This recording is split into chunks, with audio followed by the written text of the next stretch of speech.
Team USA was planning to build this thing up around Paige Bueckers being the point guard. The plans are already being exposed. I can really only imagine for a player like Caitlyn, you come off your college season, epic. 17 of the greatest basketball players on the planet just touched down in Durham, North Carolina. And while the public sees a standard training camp, the reality is far more complex.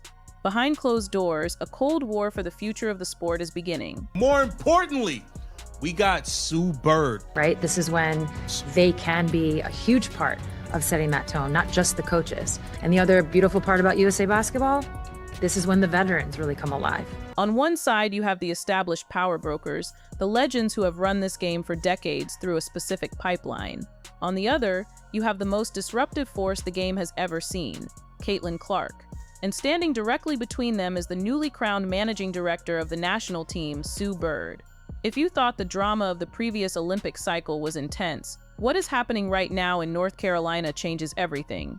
To understand the tension in that gym, you have to understand the institution. For 20 years, one specific program has acted as the gatekeeper for greatness. With 12 national titles and a streak of 14 consecutive Final Four appearances, the University of Connecticut hasn't just produced players, it has produced a blueprint. Names like Diana Taurasi, Maya Moore, and Brianna Stewart didn't just win, they established a standard of efficiency, defensive versatility, and institutional loyalty. This pipeline has historically controlled the hierarchy of the professional league and international play. When Sue Bird was appointed as the first ever managing director of the national team in May 2025, it wasn't just a career move, it was the formalization of this continuum. Bird is now the architect overseeing player evaluations for the 2026 World Cup and the 2028 Los Angeles Olympics. She is the one holding the clipboard, deciding which young stars fit the culture and which ones are left on the outside looking in. This brings us to the epicenter of the friction. Caitlyn Clark entered the professional ranks as a meteor, shattering economic records and drawing millions of eyes to the screen. But her second professional season in 2025 was what many organizational reviews call an unexpected blip. After a historic rookie run, Clark's 2025 campaign was defined by a frustrating sequence of soft tissue injuries. Quad and groin issues limited her to just 13 games. The Indiana Fever eventually made the difficult strategic choice to shut her down in September, prioritizing her long-term health over a short-term playoff push. Despite only playing a dozen games, her gravity was still unmatched. She broke her own record with nearly 1.3 million fan votes for the All-Star Game. Her coach, Stephanie White, compared her work ethic to a global music superstar, calling her Taylor Swift 2.0. But while Clark was rehabbing, the league moved on, and a new generation began to find its footing. When Clark arrived in Durham for this December camp, she reported feeling back to 100%. It was her formal debut with the senior national team, a milestone she missed previously because of the collegiate schedule.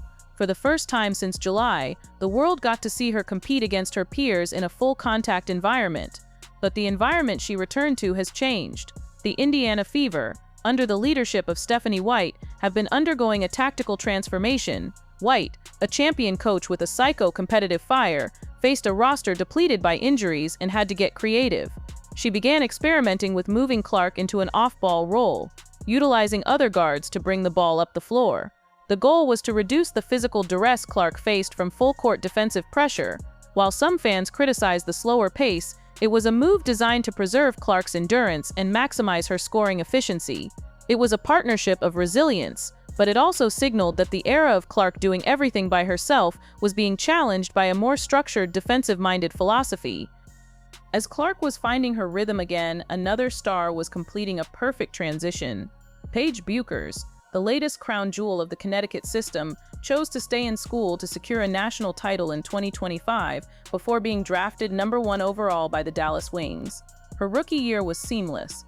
She didn't just play, she dominated, earning Rookie of the Year honors and an all-WNBA second-team selection. In Durham, the competitive friction between Clark and Bueckers became the primary source of intrigue. On the very first day of training, a clip went viral of Bueckers executing a sidestep three-pointer directly over Clark's defense. It was a highlight that fueled endless debate. To some, it was just a bucket. To others, it was a sign that the complete floor general developed under the Connecticut system was ready to challenge the generational scorer for the starting spot in the 2028 Olympics. This camp isn't just about two players, though. It highlights a generational shift, a group being called the Young and Turnt Core. 10 players made their senior national team debuts in this cycle. You have stars like Angel Reese, who brings a massive social media following and elite rebounding. You have Cameron Brink and Rickea Jackson, players who represent a shift in the league's demographic and commercial profile. Even Juju Watkins, the collegiate sensation, attended the camp despite recovering from an injury just to soak in the professional standards. This level of connectivity between the amateur and professional ranks is a hallmark of the new strategy under Sue Bird. They are building a developmental pipeline that ensures the dominance of the national team continues long after the veteran gold medalists retire.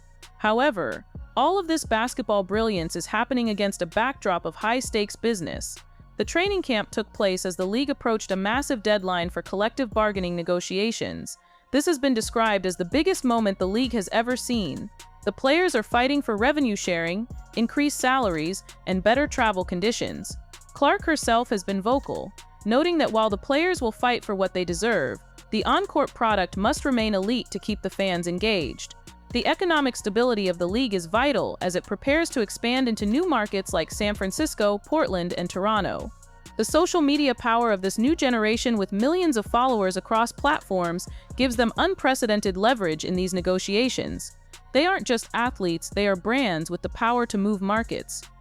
So where does this leave the hierarchy? The UConn power brokers still hold the keys to the kingdom. They run the front office, they coach the top teams, and they set the defensive standards that win championships. But the disruptive gravity of Caitlyn Clark and the rise of the young and turnt generation have forced the institution to evolve. The old guard and the new guard are currently locked in a room in Durham, testing each other's limits. The physical defense, the viral highlights, and the tactical shifts are all symptoms of a sport that is growing faster than anyone predicted. The era of the single-program dynasty is being challenged by a more diverse array of talent, and the friction between these two worlds is exactly what is driving the game to new heights. As the evaluations continue behind closed doors, one thing is certain: the hierarchy is shifting in real time. The decisions made by Sue Bird and her staff over the coming months will determine the face of the sport for the next decade. Will they lean into the high-octane, gravitational style of the new era, or will they stick to the disciplined, efficient blueprint that has served them for 20 years? The battle for the starting five in 2028 has already begun, and in the gym at Duke, every possession feels like a statement of intent. The landscape has changed, the stakes have been raised, and the world is finally watching. The tension inside that Duke training facility wasn't just about who could hit a contested jumper, it was about the very architecture of the league. While the media focused on the highlight reels, the real story was brewing in the silence of the locker rooms and the whispered conversations between agents and league officials. The Durham camp took place during what Caitlyn Clark herself called the biggest moment in the history of the WNBA. By mid-December, the clock was ticking toward a January 9 deadline for the new collective bargaining agreement. This isn't just a contract, it's a battle for the soul and the wallet of the sport. As the players competed on the floor, their union leaders were locked in a standoff with the league over revenue sharing. The numbers being discussed are staggering compared to where the league was just 5 years ago. Reports from the bargaining table suggest a proposal that could see the maximum base salary leap from roughly $250,000 by 2026. For the first time, the players have authorized a strike, a move that sounds extreme but reflects a new reality. The players know their value. They saw the billion-dollar media rights deals. They saw the 150% jump in social media following for teams like the Fever.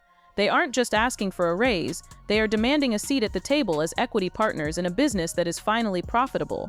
This economic explosion is what makes the UConn versus the world narrative so relevant. The established pipeline, the one Sue Bird now manages, was built during the lean years. It was a system designed for survival, prioritizing a specific disciplined brand of basketball that worked when resources were scarce. But the young and turnt generation, led by Clark and Bueckers, is entering a league that is expanding at a breakneck pace.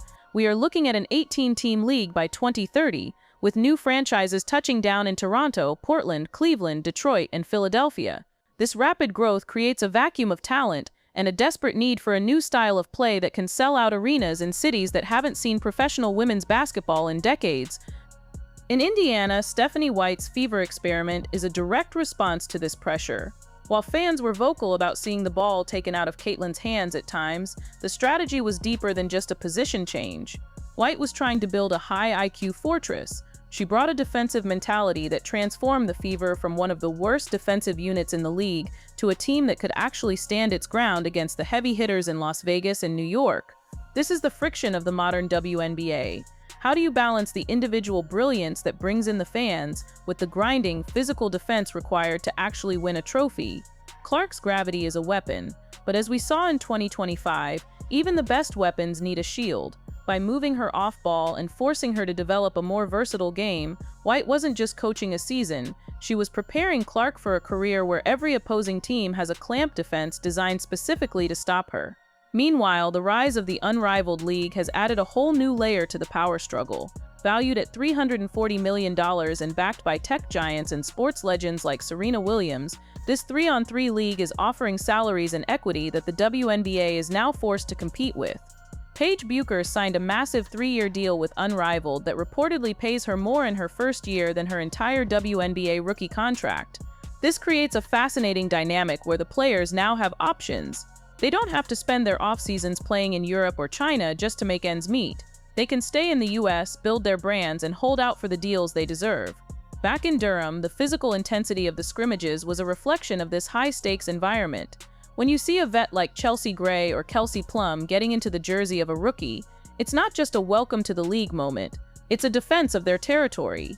The established stars have spent years building the foundation of this league, and while they welcome the new revenue, there is a natural competitive urge to prove that the old guard isn't going anywhere. The viral clip of Bueckers hitting that step back over Clark wasn't just a highlight for the fans, it was a signal to the coaching staff that the Connecticut blueprint still produces the most pro-ready players in the world. The synthesis of these forces, the institutional legacy of UConn, the disruptive economic power of Caitlyn Clark, and the aggressive expansion of the league is creating a perfect storm. We are moving toward a 44-game season where the physical toll on players will be higher than ever. The injuries Clark faced in 2025 were a warning sign. The league is getting faster, stronger, and more demanding. The players who will thrive in this new era aren't just the ones who can shoot from the logo. They are the ones who can navigate the politics of the front office, the physical grind of a professional schedule, and the immense pressure of being a global icon. As we look toward 2026 and the Olympic horizon of 2028, the question isn't whether the UConn pipeline will survive. It's how much it will have to bend to accommodate the new reality. Sue Bird's role as managing director is the ultimate balancing act. She has to maintain the winning culture that defined her career while embracing the chaotic, high-energy, and highly profitable young and turnt movement. The Durham camp was the first real laboratory for this experiment. It showed us that while the names on the jerseys are the same, the game itself has been fundamentally altered. The business is bigger, the hits are harder, and the stakes have never been higher. The WNBA is no longer a niche league fighting for a highlight on the evening news. It is a cultural phenomenon sitting at the center of a multi-billion-dollar industry. Whether you are a fan of the disciplined UConn system or a follower of the Clark revolution, you have to acknowledge that the friction between them is exactly what the sport needed to reach this level. The lost year of 2025 wasn't a failure for Clark. It was a cooling-off period that allowed the rest of the league to catch up and the infrastructure to grow. Now, with the injuries behind her and a new crop of stars like Bueckers and Watkins standing beside her, the stage is set for a decade of competition that will redefine women's sports forever. The gates are open, the evaluators have made their notes, and the players have stated their price. As the CBA deadline approaches and the expansion teams begin to build their front offices, the power brokers in Durham have made one thing clear: there is no going back.